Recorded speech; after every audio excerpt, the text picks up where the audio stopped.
Bismillahirrahmanirrahim. Assalamualaikum warahmatullahi wabarakatuh. Innal hamdalillah nahmaduhu wa nasta'inuhu wa nastaghfiruh wa na'udzu billahi min shururi anfusina wa min sayyiati a'malina. May yahdihillahu fala mudilla lahu wa may yudlil fala hadiya lahu. Asyhadu an la ilaha illallah wahdahu la syarika lah wa asyhadu anna Muhammadan abduhu wa rasuluhu la nabiyya wa la rasula ba'da. Allahumma shalli wa sallim ala nabiyyina Muhammadin wa ala alihi wa sahbihi wa man tabi'ahum bi ihsanin ila yaumiddin. Dumateng para bapak, para ibu, para saudara jamaah shalah Al-Fat yang semoga senantiasa diberkahi dan dirahmati oleh Allah Azza wa Jalla. Alhamdulillah, pada kesempatan malam yang berbahagia kali ini kita semua masih diberikan taufik, hidayah serta karunia dari Allah Jalla wa'ala, sehingga pada malam hari ini kita masih bisa beribadah kepadanya. Dan kita berharap kepada Allah Subhanahu wa Ta'ala agar malam ini Allah memberikan kepada kita semua ilmu yang bermanfaat, sehingga bisa kita amalkan dalam kehidupan kita sehari-hari sebagai bekal kelak berjumpa dengan Allah Jalla wa Ala. Amin ya rabbal alamin. Ma'asyiral muslimin rahimani wa rahimakumullah. Insyaallah kita akan kembali melanjutkan kajian 10 kunci keselamatan atau Asrun Mujibatun lin Najah yang ditulis oleh Syekh Abdul Razak bin Abdul Muhsin hafizahullahu taala.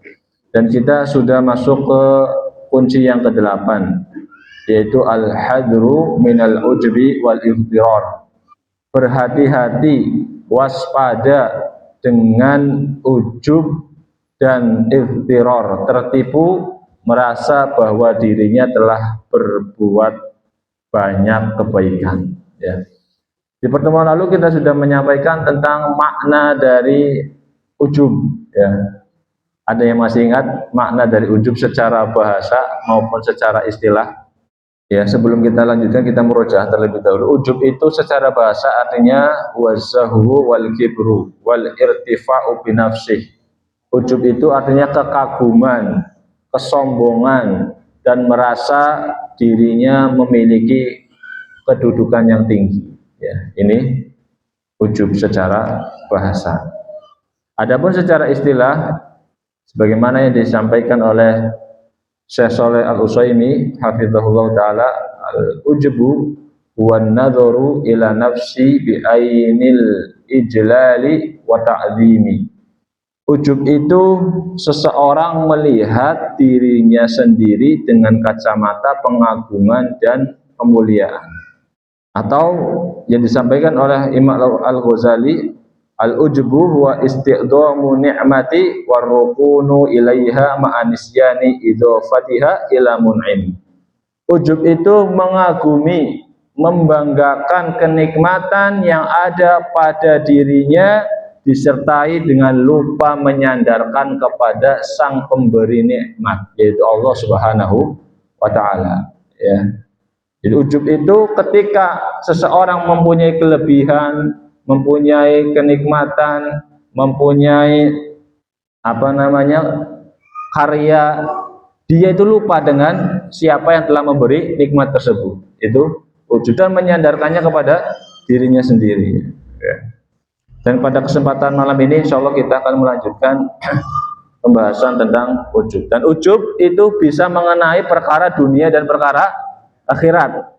Perkara dunia kemarin contohnya ada orang yang ujub, kagum dengan ketampanannya, dengan hartanya, dengan kecantikannya, ya. Adapun ujub dalam perkara akhirat, orang itu kagum dengan amal-amal solihnya, kagum dengan sholatnya, kagum dengan sodakohnya, kagum dengan berkali-kali umrohnya, ya. Dan kehebatan-kehebatan itu mereka sandarkan kepada kekuatan dirinya, ya. Sehingga mereka menjadi orang-orang yang ujub.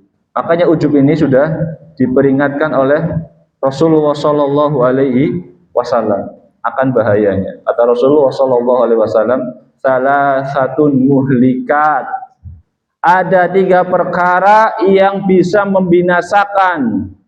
Yang pertama, syuhun muta'un, pelit yang ditaati, ya. Syuhun muta'un, pelit yang ditaati. Yang kedua, wahawan muttaba'un, yaitu hawa nafsu yang diikuti. Yang pertama apa tadi, Pak? Pelit yang ditaati. Yang kedua apa? Hawa nafsu yang diikuti. Yang ketiga, wa ijabul mar'i binafsih, ujubnya seseorang terhadap dirinya. Ini 3 perkara yang dapat membinasakan seseorang, kata Rasulullah Shallallahu Alaihi Wasallam. Yang pertama apa tadi? Pelit yang ditaati. Dalam hadis yang lain Rasulullah Shallallahu Alaihi Wasallam bersabda, wattaqus syuhha, berhati-hatilah, waspadalah dengan penyakit pelit, penyakit bahil. Bahil ini penyakit, Pak, ya. Jadi penyakitnya orang mau apa? Korengan, udunan, ya. Termasuk pelit itu apa? Penyakit, tapi terkadang orang tidak sadar, ya. Wattaqus syuhha, berhati-hati kalian dari yang namanya bahil. Fa inna syuhha ahlaka man kana qablakum, karena bahil itulah yang telah membinasakan umat-umat sebelum kalian, ya. Umat-umat sebelum kita itu binasa karena apa? Kebahilannya, ya. Oleh karenanya kita disuruh berdoa, Pak, berlindung dari penyakit pelit. Napa doane? Tahu macan apa mboten iki? Allahumma inni a'udzubika minal jubni wal bukhel, ya. Ya Allah, aku berlindung kepadamu dari penyakit pengecut dan pelit, ya. Makanya kita perlu apa? Berdoa kepada Allah Subhanahu wa taala berlindung dari namanya penyakit pelit. Dan orang-orang yang bisa bebas dari rasa pelitnya, terpelihara dari rasa pelitnya, mereka lah orang-orang yang akan beruntung. Wa may yuqashuha nafsihi faulaika humul muflihun. Dalam surat Al-Hasr ayat 9. Allah mengatakan, barang siapa yang terpelihara dari rasa pelitnya, dari rasa kikirnya, maka dia adalah orang-orang yang beruntung. Ini yang pertama, kata Rasulullah, yang membinasakan orang-orang. Yang pertama, pelit. Yang kedua tadi apa? Hawa nafsu yang diikuti. Wahawan muttabaun, ya. Hawa nafsu itu senantiasa cenderung mengarahkan kepada keburukan. Sebagaimana firman Allah Subhanahu wa taala, inna nafsa la ammaratu bisu, ya. Nafsu itu apa? Senantiasa menyuruh kepada kejahatan. Inna nafsa la ammaratu bisu, ya. Hawa nafsu itu cenderung mengajak kita kepada keburukan. Makanya kita juga disuruh apa? Berlindung dari hawa nafsu, Pak. Apa doanya? Wonten mali doane niki, ya. Karena ini keburukan-keburukannya harus apa? Harus kita hindari. Makanya perlu minta pertolongan kepada Allah Subhanahu wa taala agar kita terlindung dari tadi pelit, dari hawa nafsu yang perkara-perkara yang bisa membinasakan kita. Allahumma inni a'udzubika min ilmin la yanfa' wa min qalbin la yakhsha wa min nafsin la tasba'. Ya Allah, aku berlindung kepadamu dari ilmu yang tidak bermanfaat, dari hati yang tidak pernah khusyuk, dari nafsu yang tidak pernah puas. Ini doanya, Pak, ya. Maka jangan lupa kita berdoa kepada Allah Subhanahu wa taala agar terhindar dari perkara-perkara yang bisa membinasakan kita. Dan Allah menjanjikan surga bagi orang-orang yang bisa menahan hawa. Nah, wa amma man khafa maqama rabbih wa nahan nafsa 'anil hawa fa innal jannata hiyal ma'wa, ya. Barang siapa yang takut kepada Allah Subhanahu wa taala, takut kepada Rabb-nya dan menahan hawa nafsunya, maka tempat kembalinya apa? Surga. Ini perkara yang kedua yang bisa membinasakan manusia, ya. Tadi pelit, yang kedua hawa nafsu, yang ketiga apa? ujubnya seseorang terhadap dirinya. Kata Aisyah pernah ditanya ya, wahai Aisyah, mata yakunur rajulu musian. Kapan seseorang itu bisa dikatakan orang yang buruk? Ya, kapan seseorang itu bisa dikatakan orang yang buruk? Maka Aisyah berkata atau menjawab, idza dzanna annahu muhsin. Yaitu ketika seseorang merasa dirinya sudah baik. Justru orang yang merasa dirinya sudah baik itu apa? Berarti orang tersebut sudah terjatuh dalam keburukan. Ya, karena dia ujub. Ya, makanya judulnya kemarin apa? Berusaha berbuat baik itu terpuji, namun merasa sudah baik itu apa? Tercela. Ya. Kemudian di sini Syekh Abdul Razak hafizahullah taala membawakan perkataan Syekh Hafiz Hukmi ya di dalam kitab ini. Beliau mengatakan, wa qad qala Syekh Hafizul Hukmi. Berkata Syekh Hafidh Hukmi, wal ujba fahdharhu. Adapun ujub maka jauhilah, hati-hatilah, waspadailah. Kenapa? Innal ujba mujtarifun a'mala sahibihi fi sailihil arimi. Karena ujub itu sesungguhnya dia bisa menghanyutkan, bisa melenyapkan amalan-amalan pelakunya ke dalam aliran yang deras arusnya. Ya. Jadi ibaratnya itu ujub seperti apa? Aliran sungai yang deras yang siap untuk menghanyutkan apapun yang ada di hadapannya. Amalan-amalan solehnya seseorang yang kemudian dimasuki ujub itu akan lenyap, akan hanyut sebagaimana benda-benda itu bisa hanyut karena derasnya aliran apa? Sungai. Maka beliau di sini mengatakan wa minan nas, dan di antara manusia man takunu indahu a'malun shalihat. Di antara manusia itu ada yang memiliki amalan-amalan soleh. Wa ta'atun mutanawwi'at, dan memiliki ketaatan-ketaatan seperti apa? Puasa, sholat, sedekah, ya, baca Quran, taklim, ya, berbakti kepada orang tua. Fayadkhulu alaihi syai'un minal ghururi wa awil ujbi. Ya. Namun kemudian masuk ke dalamnya ujub dan ikhtirar, tertipu, merasa sudah banyak beramal.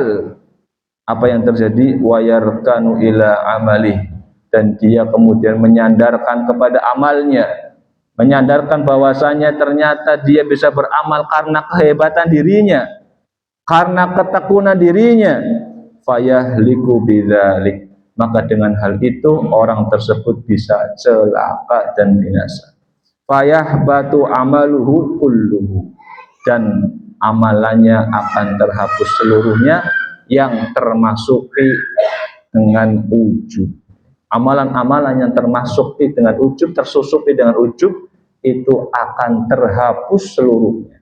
Katakanlah ada 5 amal soleh yang kita lakukan, 5-limanya tersusupi ujub, maka 5-limanya bisa apa?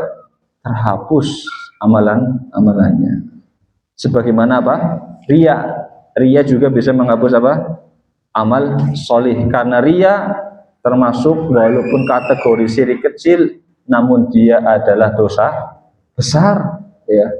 Sama dengan ujub, ya, yang bisa menghapus amal. Maka kemudian di sini Ibnu Taimiyah rahimahullah taala berkata, membuat perbedaan dan persamaan antara ujub dengan ria.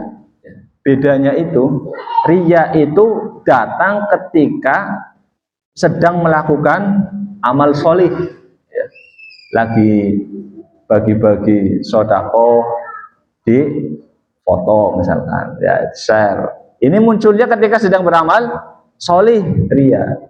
Tetapi ujub munculnya kapan? Munculnya setelah beramal solih. Makanya kita diperintahkan waktu beramal solih kita harus ikhlas. Setelahnya pun harus apa? Tetap dijaga keikhlasannya. Bisa jadi terhindar dari ria, akan tetapi setelah amal soleh kemudian kita ujub, merasa kita beramal soleh itu karena kehebatan kita. Ya. Kata Ibnu Taimiyah, wa katsiron ma yaqrinun nasu bainar riya'i wal ujbi. Dan sering orang-orang itu menggandengkan antara riya dan ujub. Fariya'u min babil israqi bil khalqi. Riya itu letak kesyirikannya yaitu apa? Dia mempertunjukkan ibadah, mempersembahkan ibadah selain dia mencari pahala di sisi Allah, tapi dia juga mencari apa? Pujian di mata manusia. Ibadah kan harusnya full, Pak. Harusnya itu apa? Full, kita itu mencari pahala di sisi Allah. Tapi orang yang riya itu selain dia mencari pahala di sisi Allah, tapi kemudian dia juga ingin apa? Dipuji oleh manusia. Ini riya. Syiriknya itu karena dia tujuan ibadahnya bukan hanya untuk Allah semata, tapi juga untuk apa? Manusia supaya dipuji. Ya. Wal ujbu min babil israqi binafsi. Adapun ujub itu dia itu melakukan syiriknya kepada dirinya sendiri. Dirinya merasa punya andil dalam meraih kesuksesannya. Dirinya merasa punya andil bersama Allah ketika bisa melakukan apa? Kebaikan. Padahal kebaikan itu murni dari Allah Subhanahu wa taala. Dan apapun nikmat yang kalian dapatkan minallah, semuanya apa? Dari Allah Subhanahu wa taala. Kita bisa beribadah, kita bisa sholat, kita bisa baca Quran, kita bisa taklim, kita bisa punya penghasilan mungkin 10 juta, 20 juta, itu semuanya apa? Dari Allah Subhanahu wa taala. Orang yang ujub ini merasa dirinya punya andil dalam apa? Raihan atau capaian kesuksesannya. Maka kalau riya tadi, dia itu ibadahnya tercampuri dengan ingin dipuji oleh manusia, padahal ibadah itu harusnya meraih apa? Keridhaan Allah Subhanahu wa taala. Adapun ujub ini, nikmat yang dia dapatkan, dia merasa punya andil di dalamnya, padahal semua nikmat itu murni sumbernya dari Allah Subhanahu wa taala. Makanya kemudian beliau melanjutkan perkataannya, wa hadza halul mustakbir, dan itu adalah kondisi orang-orang yang sombong. Fal murai la yuhaqqiqu qaulahu iyyaka na'budu. Orang yang riya itu tidak merealisasikan, tidak mengamalkan firman Allah iyyaka na'budu. Apa artinya iyyaka na'budu? Apa? Hanya kepadamu lah wahai Allah aku beribadah. Sedangkan tadi orang riya apa? Dia beribadah selain mengharap pahala Allah, tapi juga mengharap pujian bagi manusia, kepada manusia.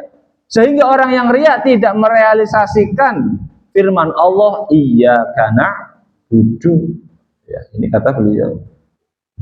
Wal mu'jab, adapun orang yang ujub, la yuhaqqiqu qaulahu wa iyyaka nasta'in. Adapun orang yang ujub itu tidak merealisasikan, tidak mengamalkan firman Allah iyyaka nasta'in. Apa artinya iyyaka nasta'in? Hanya kepada engkau wahai Allah kami minta pertolongan. Orang yang ujub merasa bahwasanya dirinya punya andil dalam kesuksesannya, padahal semua kesuksesan yang kita miliki, capaian yang sudah berhasil kita capai, baik berupa perkara dunia maupun ibadah, itu semuanya pertolongan dari Allah Subhanahu wa taala. Murni. Kita nggak punya andil di dalamnya. Ya. Kan aku nyebut gawe, lah yang ngasih antum tenaga siapa? Ya. Yang ngasih kalian sehat siapa? Ya. Semuanya dari Allah. Karena orang ketika mencampur adukan pertolongan Allah dengan dirinya, maka hasilnya apa? Hasilnya dia akan ujub. Hasilnya dia apa? Akan ujub. Merasa dirinya punya andil. Padahal iyyaka na'budu wa iyyaka nasta'in. Orang yang riya tadi tidak merealisasikan, tidak mengamalkan firman Allah iyyaka na'budu, hanya kepada engkau ya Allah aku beribadah. Sementara orang yang riya itu ibadahnya selain ingin pahala dari Allah, tapi juga dia ingin pujian dari manusia. Orang yang ujub tidak merealisasikan, tidak mengamalkan firman Allah, iyyaka nasta'in, sesungguhnya semua ini adalah pertolongan dari Engkau ya Allah. Kita nggak punya apa-apa. Ya. Ini kata Imam Ibnu Taimiyah. Maka kemudian beliau mengatakan, faman haqqaqa qaulahu iyyaka na'budu. Barang siapa yang mengamalkan, yang merealisasikan firman Allah, iyyaka na'budu, hanya kepada Engkau kami beribadah ya Allah, kharaja anir riya, maka dia akan terbebas dari riya. Wa man haqqaqa qaulahu wa iyyaka nasta'in, barang siapa yang betul-betul merealisasikan, mengamalkan, mengaplikasikan firman Allah, iyyaka nasta'in, hanya kepadamu lah kami meminta tolong, kharaja anil i'jabi, maka dia akan keluar atau terbebas dari yang namanya ujub. Ini diantara perbedaan riya dan ujub. Maka beliau mengatakan, Syekh Abdul Razak kembali berkata dalam kitab ini, wal wajib, maka wajib alal insani, bagi seseorang, an ya'lama annahu muqassir, wajib bagi seseorang mengetahui, menyadari bahwa dirinya itu penuh dengan kelemahan, penuh dengan kekurangan, penuh dengan keterbatasan. Wa annahu mahma balagha fi amalihi falan yuaddi syukra ni'amillahi alaihi. Bahwa sehebat dan sebanyak apapun seseorang itu beramal, pasti punya apa? Kekurangan, pasti punya kelemahan. Dan bagaimanapun hebatnya amalan kita, falan yuaddi syukra ni'amillah, tidak akan mampu untuk memenuhi, menunaikan kesempurnaan syukur kita kepada Allah Subhanahu wa taala. Sekarang gini, Pak. Kula lan panjenengan niku dikasih nikmat saking Allah Subhanahu wa taala. Wajib dinopokaken, disyukuri. Nggih. Kula kali panjenengan dapat nikmat sehat, kedai disyukuri, dapat nikmat harta disyukuri. Pertanyaannya, syukur itu dengan apa? Dengan beribadah kepada Allah Subhanahu wa taala. Lah beribadah itu butuh yang namanya nikmat. Butuh namanya pertolongan. Untuk dapat mensyukuri nikmat sehat tadi, kita butuh nikmat lagi yang namanya ibadah. Berarti untuk mensyukuri nikmat yang pertama saja kita butuh nikmat Allah yang lain. Sehingga seberapa hebat pun ibadah kita itu nggak bakal bisa memenuhi kesyukuran yang sempurna kepada Allah Subhanahu wa taala. Ibaratnya kayak utang durung disyukuri, nggo nyaure butuh nikmat Allah lagi. Ya, sehingga nggak akan mungkin kita itu sehebat apapun ibadah kita itu nggak akan pernah bisa menutupi nikmat-nikmat Allah Subhanahu wa ta'ala. Ya. Oleh karena itu wajib bagi kita meyakini bahwa apapun kenikmatan, kedudukan, keberhasilan yang kita capai itu semuanya murni dari pertolongan Allah Subhanahu wa ta'ala. Ya, bukan karena fisik kita yang hebat, bukan karena ilmu kita yang hebat. Kemudian di sini beliau Syekh Abdul Razak Hafizahullah taala mencantumkan sabda Rasulullah sallallahu alaihi wasallam. Beliau mengatakan, ya, Rasulullah sallallahu alaihi wasallam bersabda, lan yudkhila ahadan amaluhul jannah. Tidak ada satu orang pun yang masuk surga itu karena amalannya. Para sahabat bertanya, qalu wala anta ya Rasulullah, tidak juga engkau wahai Rasulullah. Maka Rasulullah menjawab, wala ana, tidak juga saya. Illa an yataghammadani Allah bifadli wa rahmati, kecuali kita itu masuk surga karena rahmat dan karunia Allah Subhanahu wa ta'ala. Maksudnya bagaimana? Maksudnya ibadah-ibadah kita itu, amal-amal kita itu tidak akan mungkin bisa membayar nikmat-nikmat surga. Kenapa? Karena nikmat surga itu penuh dengan kesempurnaan, sementara amal ibadah kita penuh dengan apa? Kelemahan, kekurangan, keterbatasan. Ya, ibaratnya begini. Ya, ada anak kecil ya, pengen beli martabak, Pak. Pengen beli martabak spesial, martabak telur spesial, sing ndoge loro, ya. Spesial kan ndoge loro, Pak. Regine pinten spesial niku? Wonten sing kertas? Selawe ya, selawe Bu misalkan. Tapi nggak duitnya 500 perak. Bocah cilik ya, pengen tuku martabak spesial, telur spesial, nggak duitnya 500 perak. Ya. Tekam maring apa? Tukang martabak. Pak, pripun dek tumbas martabak nopo spesial. Pundi artone paringna 500 perak. Tapi karena tukang martabak kayak melasin dalam bocah ya. Mungkin selaku ado kesel pengen tuku martabak ya. Akhir digagakan apa? Digagakan apa? Martabak spesial isi telur 2 ya. Begitu jadi sangat gembira nih. Anak ini apa? Seneng. Wah, merasa duitnya aku bisa nggo tuku martabak ya 500 perak bisa nggo tuku martabak spesial telur 2 lagi ya. Akhirnya apa? Cerita kepada apa? Orang tuanya. Ya, cerita, "Mak, Pak, Umi, Abi, saya tadi habis beli martabak spesial pakai telur 2 500 perak," katanya. Sudah pas katanya. Kata uminya, abinya yang sudah tahu, yang tahu ya bahwa harga martabak telur itu berapa? 25.000 ya, selawewu. Maka dijelaskan. Nah, ya, sebenarnya harga martabak telur itu 25.000. Uang kamu itu nggak cukup untuk beli martabak telur spesial. Kamu itu dibikinkan martabak spesial telur karena kebaikan, kasih sayang tukang martabak kepada kamu, bukan karena uang kamu itu pas untuk membeli apa? Martabak telur. Kira-kira begitu Pak analoginya ya.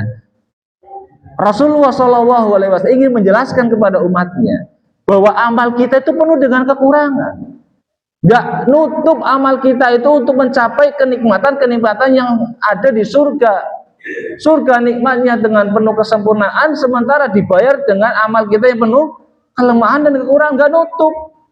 Kalau bukan karena kasih sayang Allah Subhanahu Wa Taala, maka kita tidak dimasukkan ke dalam surga. Rasulullah Shallallahu Alaihi Wasallam tadi ditanya, "Wala ana tidak aku juga ya Rasul?" Iya, tidak juga saya. Pada Rasulullah ibadahnya kados puni, Pak. Ya. Sholat malam sampai nopo kakinya bengkak mawon niku dereng saged nutup kenikmatan surga nopo mali ibadah kulolan panjenengan ya.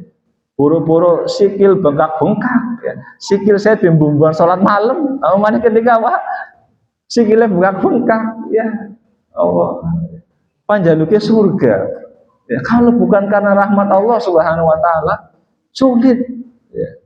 Rasulullah SAW ya ibadahnya super hebat saja Pak, nggak bisa ternyata amal ibadahnya untuk apa? Menebus kenikmatan surga. Ya. Apalagi amal ibadah kita. Terus kemudian kita bangga, ujub, merasa sudah banyak beramal, sudah hebat, begitu? La haula wala quwwata illa billah. Ya. Ini lalu kita beramal itu untuk apa? Pertanyaan kita beramal untuk apa? Jangan salah pikir juga ya, kemudian lah berarti rasa ngamal ketinggal arep-arep rahmatnya Allah baik ya, rasa beramal berarti bukan ya. Beramal kita itu untuk mengharap rahmatnya Allah. Sebab rahmat Allah turun itu karena apa? Karena beramal, itu maksudnya ya. Dimana Allah Subhanahu Wa Taala berfirman dalam surah Al-Baqarah ya ayat 218, kata Allah Subhanahu Wa Taala, "Innalladzina amanu walladzina hajaru wajahadu fi sabilillah." Sesungguhnya orang-orang yang beriman, orang-orang yang berhijrah dan berjihad di jalan Allah, ulaika yarjuna rahmatallah. Mereka lah orang-orang yang mengharap rahmat Allah. Wallahu ghafurur rahim. Dan Allah itu maha pengampun lagi maha penyayang. Tadi orang yang beriman, orang yang berhijrah, dan orang yang berjihad di jalan Allah. Ini amal soleh nama badan Amal soleh.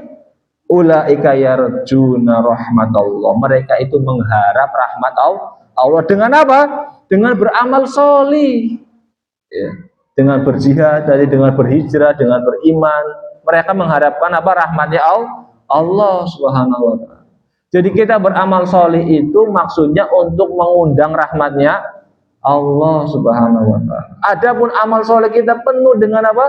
Kekurangan dan keterbatasan, bahkan gak akan mampu menebus nikmat-nikmat yang ada di surga. Sekalipun amal solehnya seperti amal solehnya Rasulullah Shallallahu Alaihi Wasallam saja, gak bisa menebus apa?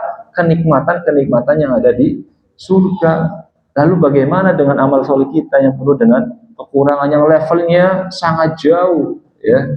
Maka tidak layak dan tidak pantas bagi kita untuk berbangga, membanggakan diri dengan amal soleh kita dan kemudian menganggap kita itu hebat ketika bisa beramal soleh itu karena kekuatan dan kehebatan kita, ya.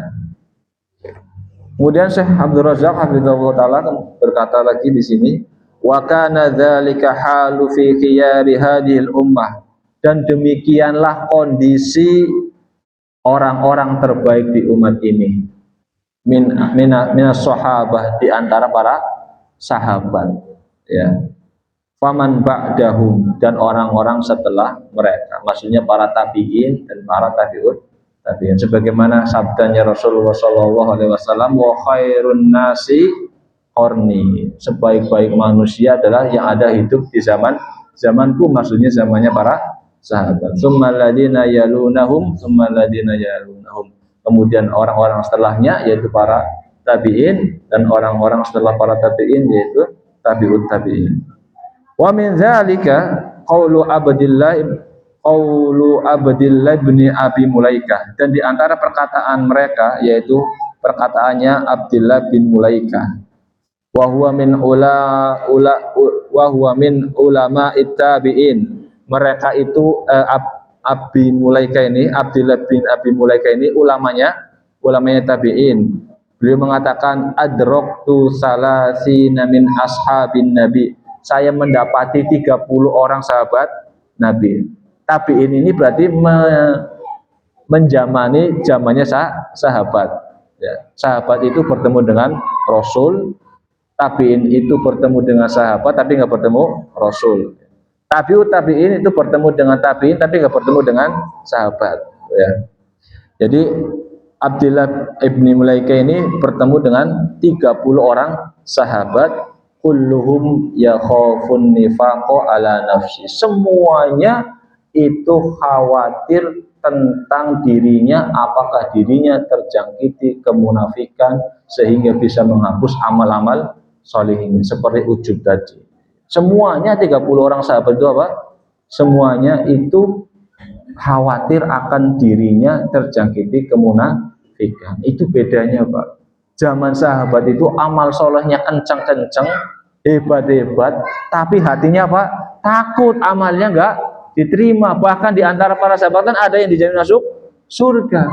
Tapi di zaman ini kebalikannya, amalannya biasa-biasa, loyo-loyo, tapi merasa apa? Merasa aman, merasa sudah banyak amal soleh.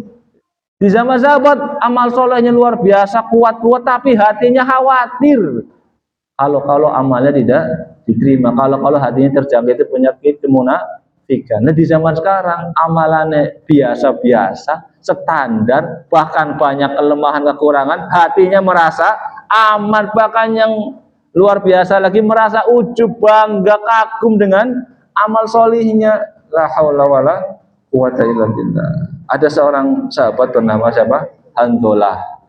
Ada yang pernah mendengar nama ini? Hanzalah, ya. Suatu hari beliau ini bercerita, ya. Lagi ini Abu Bakrin, dalam hadis riwayat Muslim diceritakan Abu Bakar menemuiku, ya. Faqala kaifa anta ya Hanzalah? Bagaimana kabarmu wahai Hanzalah? Maka aku jawab, qultu nafaqo Hanzalah. Aku jawab, Hanzalah telah munafik. Hanzalah apa? Telah munafik. Abu Bakar kaget, kok bisa mengatakan seperti itu? Subhanallah, ma taqulu, maha suci Allah, apa yang kau katakan wahai Handola. Ya. Kemudian Handola menjawab, qultu nakunu inda Rasulillah sallallahu alaihi wasallam yudzakkiruna bin nari wal jannah hatta ka'anna ra'yul ain. Ketika aku itu berada di sisi Rasulullah, di majlisnya Rasulullah, kemudian Rasulullah mengingatkan kami tentang ancaman neraka dan kenikmatan surga, seakan-akan kami itu betul-betul melihat neraka di hadapan kami, surga di hadapan kami ketika kami bersama majlis dengan Rasulullah Shallallahu Alaihi Wasallam. Ya. Lalu kemudian dia mengatakan, faida kharajna, tapi ketika kami keluar dari majlisnya Rasulullah, sudah selesai majlisnya Rasulullah, afasna azwaja wa aulada wa doyat fanasina kathira. Setelah selesai majlis bersama Rasulullah, kemudian kami pulang, bertemu dengan istri, bertemu dengan anak, bercengkrama dengan istri, bercengkrama dengan anak, mengurus urusan dunia, dagang, bekerja. Kami banyak lupa dengan nasihat-nasihat Rasulullah Shallallahu Alaihi Wasallam. Kulolan panjenengan kados niku mboten angger ning majelis taklim kaya semangat esuk salat malam lah. Ketika misalkan dibahas salat malam kayak semangat salat malam. Ketika aja ngomah wis tebenda latas, ngobrol karo bojo, ngobrol karo anak wis kelalen. Ya, lalu pengajiannya apa mikir ya. Buru-buru nglakoni wis kelalen pengajiannya apa. Apa kata Abu Bakar? Qala Abu Bakrin fawallahi inna lanal qamithla hada. Kalau begitu aku pada baik wahai Handola ya. Abu Bakar pun sama katanya. Ya. Dia menyangka hal itu adalah kemunafikan. Ya Allah gini majlis Rasulullah bisa kayak surga neraka ki ngarepane Kak. Barang wis metu sing majlis Rasulullah apa? Akeh kelalene bareng ketemu bojo, ketemu anak, ketemu pegawaian, pada kalian kabeh pelajarannya. Ya. Maka Abu Bakar dan Handola ini mendatangi Rasulullah Shallallahu Alaihi Wasallam menanyakan, imen kondisi seperti itu. Bagaimana ya Rasulullah, kita punya kondisinya seperti itu. Kata Rasulullah Shallallahu Alaihi Wasallam menjawabnya, walladzi nafsi biyadih, kata Rasulullah, demi jiwaku yang ada di tangannya, in lau tadumuna ala ma takununa indi, seandainya kau bisa istiqomah seperti yang ada di majlisku, kata Rasulullah SAW, saat ada di majlisku, la sofahat kumul malaikatu ala furusikum wa fi turukikum, maka malaikat itu akan menjabat tanganmu baik kamu di tempat itu maupun di jalan. Hebat teman pentol berarti ya. Lamun bisa kayak gue terus istiqomah seperti melihat neraka dan surga ketika di majelis Rasulullah dan itu terbawa sampai setiap waktu, maka malaikat akan menyalami baik di tempat itu maupun di jalan. Ini menunjukkan keistimewaan yang luar biasa. Tapi ternyata jarang yang bisa seperti itu. Kata Rasulullah, lakin ya Handola sa'atan wa sa'atan wa sa'atan. Rasulullah SAW, akan tetapi ya Handola sesaat begini, sesaat begitu, kata Rasulullah SAW. Maksudnya sesaat kau mengingat Allah Subhanahu Wa Taala, sesaat juga kau menunaikan hakmu kepada istri, kepada anak, bercengkrama dengan mereka, sesaat juga kau bekerja untuk menafkahi mereka, sesaat kau lagi mengingat Allah Subhanahu Wa Taala. Artinya halnya seperti itu bukan bagian dari kemunafikan, itu bagian dari fitrah manusia dan kita punya kewajiban untuk memberikan hak-haknya orang yang pantas diberikan haknya. Ya, seperti anak, istri, kita itu nggak dituntut untuk ngaji tiap hari, tiap malam sampai melupakan apa? Bercengkrama dengan istri, bercengkrama dengan keluarga. Akan tetapi ternyata faidahnya adalah para sahabat itu sangat khawatir dirinya terjangkiti penyakit apa? Kemunafikan, dan mereka tidak berbangga dengan amalan-amalan mereka. Justru mereka sangat khawatir dengan amalan-amalan mereka, khawatir tidak diterima oleh Allah Subhanahu Wa Taala, padahal amal mereka itu banyak. Sementara orang zaman ini amalnya sedikit, pas-pasan, hatinya merasa aman, bahkan bangga. La haula wala quwwata illa billah. Wallahu a'lam. Mudah-mudahan sedikit ini bisa bermanfaat. Kurang lebihnya mohon maaf. Terima kasih atas perhatiannya. Mohon maaf atas segala kekurangannya. Kita tutup dengan doa kafaratul majelis. Subhanallahumma wa bihamdika asyhadu an la ilaha illa anta astaghfiruka wa atubu ilaik. Assalamualaikum warahmatullahi wabarakatuh.